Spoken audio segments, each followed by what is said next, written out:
हरे कृष्णा। संजय जी आगे कहते हैं, कर्ण की बात सुनने के बाद भीष्म पितामह ने कहा, कर्ण, यदि ये भयंकर वैर अब नहीं छोड़ा जा सकता तो मैं तुम्हें आज्ञा देता हूँ कि तुम स्वर्ग प्राप्ति की इच्छा से युद्ध करो। दीनता और क्रोध छोड़कर अपनी शक्ति और उत्साह के अनुसार सत्पुरुषों के आचार में स्थित रहकर युद्ध करो। तुम रणक्षेत्र में पराक्रम कर चुके हो, आचारवान तो तुम हो ही। कर्ण, मैं तुम्हें आज्ञा देता हूँ, तुम जो चाहते हो प्राप्त करो। धनंजय के हाथ से मारे जाने पर तुम्हें क्षत्रिय धर्म के पालन से प्राप्त होने वाले लोकों की उपलब्धि होगी। तुम अभिमान शून्य होकर बल और पराक्रम का सहारा लेकर युद्ध करो। क्षत्रिय के लिए धर्मानुकूल युद्ध से बढ़कर दूसरा कोई कल्याणकारी साधन नहीं है।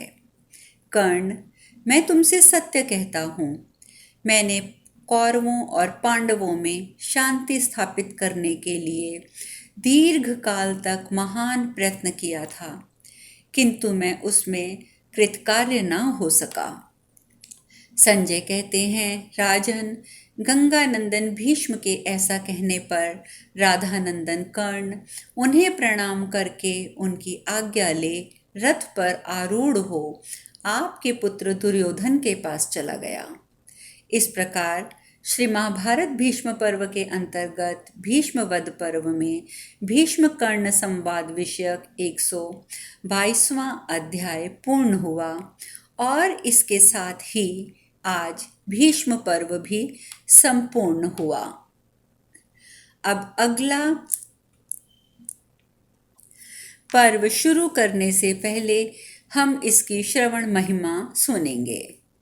वैशंपायन जी कहते हैं, महाराज, बहुत से वृतांतों से भरा हुआ ये संपूर्ण भीष्म पर्व मैंने तुमसे कहा है और तुमने श्रोता बनकर सुना है। ये पर्व संपूर्ण पापों का नाश करने वाला और शुभ है। राजन, जो सदा वेदों में पारंगत विद्वान ब्राह्मणों को इस पर्व की कथा सुनाएगा और जो मनुष्य इस भूतल पर श्रद्धापूर्वक इस पर्व को सुनेंगे, वे संपूर्ण पापों को नष्ट करके अंत में यह शरीर छोड़कर भगवान विष्णु के उस परम पद को प्राप्त कर लेंगे जहाँ जाकर जीव इस जगत में नहीं लौटता है। भरत श्रेष्ठ, अतः इस लोक या परलोक में सिद्धि की इच्छा रखने वाला मनुष्य प्रयत्नपूर्वक महाभारत को अवश्य सुने। राजेंद्र, भीष्म पर्व सुन लेने पर मनुष्य ब्राह्मणों को गंध और माल्य आदि से अलंकृत करे, उत्तम भोजन कराए तथा पवित्र जल का दान करे। महाभारत सार। मनुष्य इस जगत में हजारों माता पिताओं और सैकड़ों स्त्री पुरुषों के संयोग वियोग का अनुभव कर चुके हैं, करते हैं और करते रहेंगे। अज्ञानी पुरुष को प्रतिदिन हर्ष के हजारों और भय के सैकड़ों अवसर प्राप्त होते हैं, किंतु विद्वान पुरुष के मन पर उनका कोई प्रभाव नहीं पड़ता। मैं दोनों हाथ ऊपर उठाकर पुकार पुकार कर कह रहा हूँ, पर मेरी बात कोई नहीं सुनता। धर्म से मोक्ष तो सिद्ध होता ही है, अर्थ और काम भी सिद्ध होते हैं, तो भी लोग उसका सेवन क्यों नहीं करते। कामना से, भय से, लोभ से तथा प्राण बचाने के लिए भी धर्म का त्याग ना करें। धर्म नित्य है, सुख दुख अनित्य है। इस प्रकार जीवात्मा नित्य है और उसके बंधन का हेतु अनित्य है। यह महाभारत का सारभूत उपदेश भारत सावित्री के नाम से प्रसिद्ध है।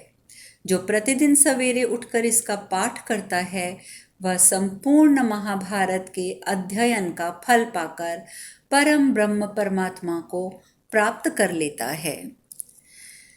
आज हम महाभारत की चौथी पुस्तक का आरंभ कर रहे हैं और इसका आरंभ होता है श्री महाभारतम द्रोण पर्व अर्थात द्रोण अभिषेक पर्व। अंतर्यामी नारायण स्वरूप भगवान श्री कृष्ण, उनके नित्य सखा नर स्वरूप नर श्रेष्ठ अर्जुन, उनकी लीला प्रकट करने वाली भगवती सरस्वती और उन लीलाओं का संकलन करने वाले महर्षि वेद व्यास को नमस्कार करके महाभारत अर्थात इस जय का पाठ करना चाहिए। जन्मय जी ने आगे पूछा, ब्राह्मण, अनुपम सत्व ओज बल और पराक्रम से संपन्न देवव्रत भीष्म को पांचाल राज शिखंडी के हाथ से मारा गया सुनकर राजा धृतराष्ट्र के नेत्र शोक से व्याकुल हो उठे होंगे। ब्रह्म ऋषि, अपने ज्येष्ठ पिता के मारे जाने पर महापराक्रमी धृतराष्ट्र ने कैसी चेष्टा की? उनका पुत्र दुर्योधन भीष्म, द्रोण आदि महारथियों द्वारा महाधनुर्धर पांडवों को पराजित करके स्वयं राज्य हथिया लेना चाहता था। भगवान तपोधन संपूर्ण धनुर्धरों के ध्वज स्वरूप भीष्म जी के मारे जाने पर कुरुवंशी दुर्योधन ने जो प्रयत्न किया हो वह सब आप मुझे बताइए।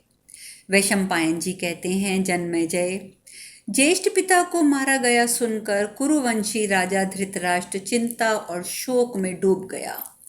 उन्हें क्षण भर को भी शांति नहीं मिल रही थी। वे भूपाल निरंतर उस दुखदायिनी घटना की ही चिंता कर रहे थे। उसी समय विशुद्ध अंतःकरण वाला गर्वलक गण पुत्र संजय पुनः उनके पास आया।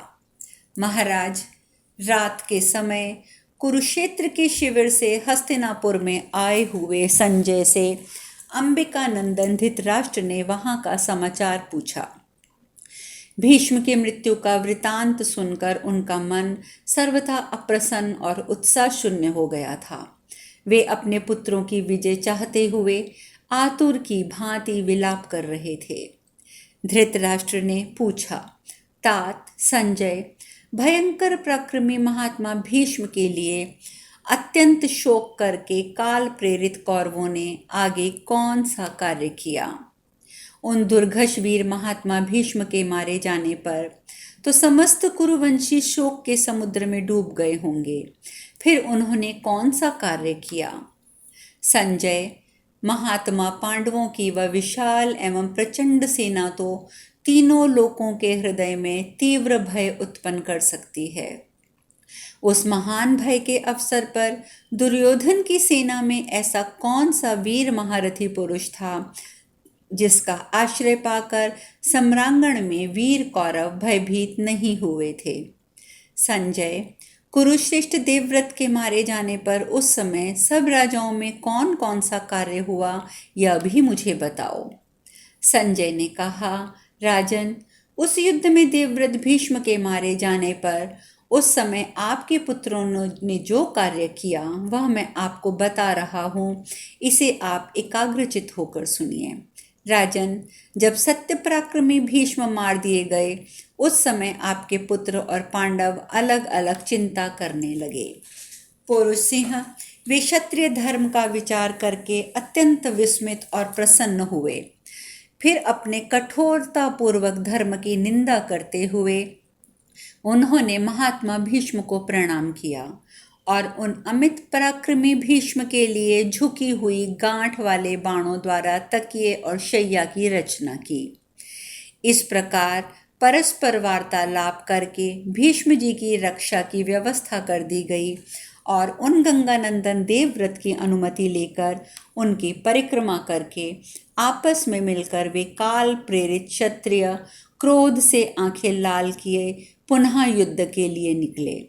तदंतर बाजों की ध्वनि और नगाड़ों की गड़गड़ाहट के साथ आपकी तथा पांडवों की सेनाएं युद्ध के लिए निकली। राजेंद्र, उस समय गंगानंदन भीष्म रथ से जब गिरे थे तब सूर्य पश्चिम दिशा में ढल चुके थे। यद्यपि महात्मा गंगानंदन भीष्म ने उन सबको युद्ध बंद करने की सलाह दी थी, तथापि काल से विवेक शक्ति नष्ट हो जाने के कारण वे भरत श्रेष्ठ क्षत्रिय उनके हितकर वचन की अवहेलना करके अमर्ष के वशीभूत हो हाथों में अस्त्र शस्त्र लिए तुरंत ही युद्ध के लिए निकल पड़े। पुत्र सहित आपके मोह अविवेक से और शांतनु नंदन भीष्म का वध हो जाने से समस्त राजाओं सहित संपूर्ण कुरुवंशी मृत्यु के अधीन हो गए थे। जैसे हिंसक जंतुओं से भरे हुए वन में बिना रक्षक की भेड़ और बकरियां भय से उद्विग्न रहती हैं, उसी प्रकार आपके पुत्र और सैनिक देवव्रत से रहित होकर मन ही मन अत्यंत उद्विग्न हो उठे। भरत शिरोमणि भीष्म के धाराशाही हो जाने पर कौरव सेना नक्षत्र रहित आकाश, वायु शून्य अंतरिक्ष, नष्ट हुई खेती वाली भूमि, असंस्कृत वाणी तथा राजा बलि के बांध लिए जाने पर नायक विहीन हुई असुरों की सेना के समान उद्विग्न, असमर्थ और श्रीहीन हो गई। गंगानंदन भरत श्रेष्ठ भीष्म के धाराशाही होने पर भरतवंशियों की सेना विधवा सुंदरी के समान, जिसका पानी सूख गया हो, उस नदी के समान जिसे भेड़ियों ने वन में घेर रखा हो और जिसका साथी यूथप मार डाला गया हो, उस चितकबरी मृगी के समान, और शरभ ने जिसमें रहने वाले सिंह को मार डाला हो, उस विशाल कंदरा के समान भयभीत, विचलित और श्रीहीन जान पड़ती थी। वीर और बलवान पांडव अपने लक्ष्य को सफलतापूर्वक मार गिराने वाले थे। उनके द्वारा अत्यंत पीड़ित होकर आपकी सेनाएं महासागर में चारों ओर से वायु के थपेड़े खाकर टूटी हुई नौका के समान विपत्ति में फंस गई थी। उस समय आपकी सेना के घोड़े, रथ और हाथी सब अत्यंत व्याकुल हो उठे थे। उसके अधिकांश सैनिक अपने प्राण खो चुके थे। उसका दिल बैठ गया था और वह अत्यंत दीनहीन हो रही थी। उस सेना के भिन्न भिन्न सैनिक नरेशगण अत्यंत भयभीत हो देवव्रत भीष्म के बिना मानो पाताल में डूब रहे थे। उस समय कौरवों ने कर्ण का स्मरण किया। जैसे गृहस्थ का मन अतिथि की ओर तथा आपत्ति में पड़े हुए मनुष्य का मन अपने मित्र या भाई की ओर जाता है, उसी प्रकार कौरवों का मन समस्त शस्त्रधारियों में श्रेष्ठ एवं तेजस्वी वीर कर्ण की ओर गया, क्योंकि वही भीष्म के समान पराक्रमी समझा जाता था। भारत वहाँ सब राजा कर्ण कर्ण की पुकार करने लगे। वे कहने लगे कि राधानंदन सूत पुत्र कर्ण हमारा हितैषी है, हमारे लिए अपना शरीर निछावर किए हुए है। अपने मंत्रियों और बंधुओं के साथ महायशस्वी कर्ण ने 10 दिनों तक युद्ध नहीं किया। उसे शीघ्र बुलाओ, देर ना करो। राजन, बात ये हुई थी कि जब बल और पराक्रम से सुशोभित रथियों की गणना की जा रही थी, उस समय समस्त क्षत्रियों के देखते देखते भीष्म जी ने महाबाहो नरश्रेष्ठ कर्ण को अर्धरथी बता दिया था, यद्यपि वह 2 रथियों के समान हैं। रथियों और अतिरथियों की संख्या में वह अग्रगण्य हैं, शूरवीर के सम्मान का पात्र हैं। रणक्षेत्र में असुरों सहित संपूर्ण देवेश्वरों के साथ भी वह युद्ध करने का उत्साह रखता है। राजन, अर्धरथी बताने के कारण ही क्रोधवश उसने गंगानंदन भीष्म से कहा, कुरुनंदन, आपके जीते जी मैं कदापि युद्ध नहीं करूंगा। कौरव, यदि आप उस महासमर में पांडुपुत्रों को मार डालेंगे तो मैं दुर्योधन की अनुमति लेकर वन को चला जाऊंगा, अथवा यदि पांडवों के द्वारा मारे जाकर आप स्वर्गलोक में पहुंच गए तो मैं एकमात्र रथ की सहायता से उन सबको मार डालूंगा जिन्हें आप रथी मानते हैं। ऐसा कहकर महाबाहु महायशस्वी कर्ण आपके पुत्र की सम्मति ले 10 दिनों तक युद्ध में सम्मिलित नहीं हुआ। भारत समर भूमि में पराक्रम प्रकट करने वाले अनंत पराक्रमी भीष्म के युद्ध स्थल में पांडुनंदन युधिष्ठिर के बहुत से योद्धाओं को मार डाला। उन महापराक्रमी सत्य प्रतिज्ञ शूरवीर भीष्म पितामह के मारे जाने पर आपके पुत्रों ने कर्ण का उसी प्रकार स्मरण किया जैसे पार जाने की इच्छा वाले पुरुष नाव की इच्छा करते हैं। समस्त राजाओं सहित आपके पुत्र और सैनिक हाँ कर्ण कहते हुए विलाप करने लगे और बोले, कर्ण, तुम्हारे पराक्रम का अवसर आ गया है।